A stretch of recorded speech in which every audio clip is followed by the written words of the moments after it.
Kind were asking about this cement. Schlumberger, as you heard from Mr. Kind, was sent away about 11 hours before the test. And Mr. McKay, do you know why they were asked not to perform the test? Or not asked to perform the test? Yes, I don't know. Normally, I'll give you generic. This I don't know specific to this situation. You don't know in this situation, though? Do you know who sent Schlumberger away?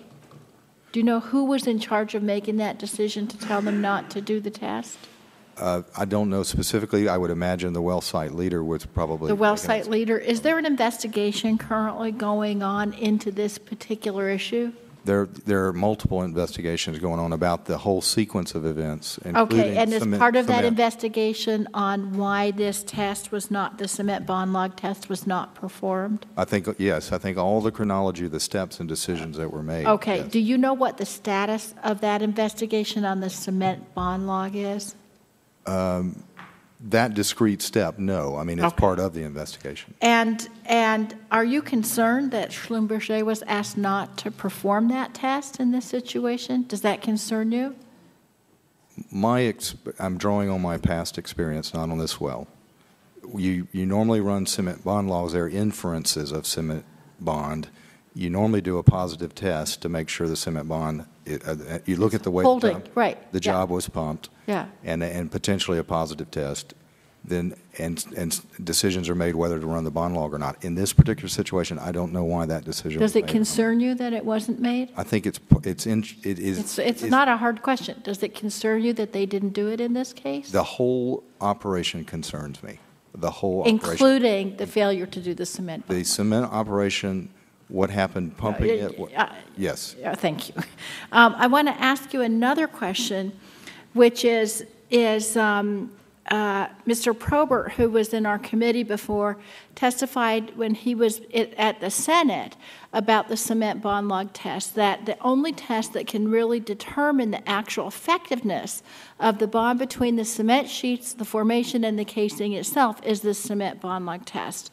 And usually, and I think this is what you were just talking about, a cement bond log test is performed if earlier tests indicate potential problems with the cement. So my question is, do we know at this point whether the pressure tests of the cement job that were performed before the blowout indicated potential problems that would require this test to be done? What I know is that the cement job was pumped effectively and the volumes matched and it looked like an effective cement job. So there were no indications in advance as far as you know? Through the pumping of the job. Okay. Then there was a positive test that was done that looked like it held. Then there are these anomalous tests that were done on the negative tests. When this, I don't personally know when the cement bond log was released, released off the platform versus the sequence of events. Okay. Let me go to another issue, and that's the blowout preventer. According to the Washington Post this last Sunday, BP agreed in 2004 to have Transocean replace a variable bore ram with a test ram on the blowout preventer. Now, a test ram cannot actually stop the flow of oil and is therefore useless in an emergency situation.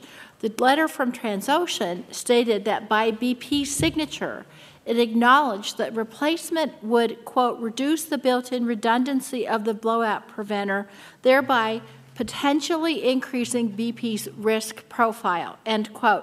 Mr. McKay, why was a test ram installed in the blowout preventer if it would reduce the redundancy and increase the risk of a blowout? Do you know? I'm not familiar with the decisions made at that time to get a test ram installed. You don't know. Now, it's since come out that BP wasted valuable time. We talked about this in the Energy and Commerce hearing after the accident, trying to activate the test ram, thinking it was a variable bore ram, and they lost nearly 24 hours trying to activate that test ram. And you had testified before that was because the port that was to be activated by a remotely operated vehicle was connected to the lowermost ram cavity, the one occupied by the useless test ram. So my question is, how much time would it have taken after installation of the test ram to change the connections in the emergency port so it would work? Perhaps that's for Mr. Newman. Mr. Newman, do you know the answer to that question? Because these connections from the ROV intervention port to the actual operating cylinder on the BOP are hoses, they're hose connections, it would be a simple matter of changing the routing of that It wouldn't have taken hose. any time at all, correct? Simple matter of changing the routing of the hose. Thank you very much, Mr. Chairman.